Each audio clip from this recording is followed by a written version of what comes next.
샬롬, 가을 날씨가 느껴지는 것을 넘어서 조금씩 쌀쌀해지는 아침입니다. 오늘 하루도 하나님의 평안과 은혜로우심이 청천교회 모든 성도님들의 삶 속에 충만하시기를 주의 이름으로 간절히 축복합니다. 이사야 말씀을 통해서 하나님께서는 이사야에게 이스라엘의 잘못과 실패를 계속적으로 말씀하고 계십니다. 그리고 이스라엘 백성들이 자신의 죄를 뉘우치고 하나님께로 돌아오기를 간절히 원하시는 마음이 하나님께는 있었습니다.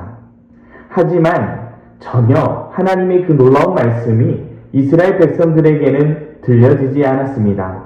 그리고 계속적으로 이스라엘 백성들이 죄를 짓기 시작하면서 하나님께서는 특별한 명령을 이사야에게 하십니다.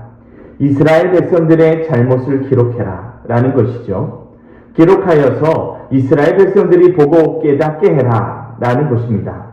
무엇보다 남유다는 자신들이 세운 기준으로 선과 악을 분별하려고 했습니다.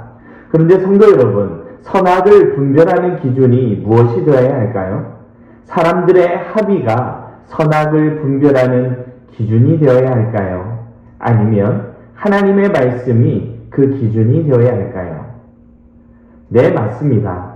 하나님의 말씀만이 선악의 기준이 되어야 할 것을 저와 여러분은 잘 알고 있습니다. 그리고 무엇보다 당시 선지자라고 불렸던 많은 거짓 선지자들은 이스라엘 백성들이 듣고 싶은 메시지만을 전달하였습니다. 흔히 말해서 이스라엘 백성들의 귀에 듣기 좋은 이야기만 거짓 선지자들이 말씀을 전달했다라는 것이죠. 정직하게 하나님의 말씀을 전달하고 증거하는 이 이사야의 말은 전혀 듣지 않은 것이죠. 사랑하는 청천교회 성도 여러분, 하나님께서는 토기장이 되십니다. 당신이 만든 토기가 마음에 들지 않으면 깨트릴 권한이 있으신 분이십니다. 이스라엘 백성들은 철저하게 깨트려져서 다시 만들어 가실 권한도 하나님께 있는 것이죠.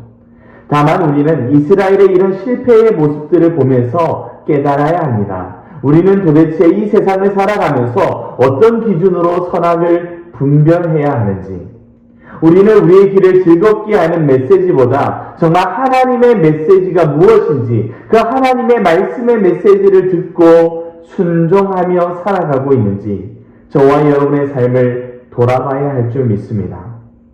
저와 여러분은 연약한 존재이죠. 그래서 늘 한계에 부딪히고요. 누가 나의 인생의 주권자인 줄 잊어버릴 때가 참 많이 있습니다.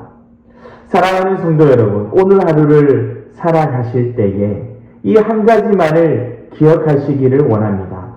오직 만군의 왕, 전능하신 하나님께서 저와 여러분의 삶을 인도하시는 우리의 삶의 주권자 되시고 우리의 삶의 주인 되십니다. 할렐루야. 그러므로 우리는 하나님의 말씀의 기준에 따라 살아가야만 하는 존재입니다. 오늘 이 하루, 이 하나님의 은혜가 저와 여러분의 삶 속에 임하기를 소망하고요. 그리고 이 하나님의 은혜와 이 하나님의 놀라우신 축복을 기다리고 기도하는 청천교회 모든 성도님들 되시기를 주의 이름으로 간절히 축복합니다.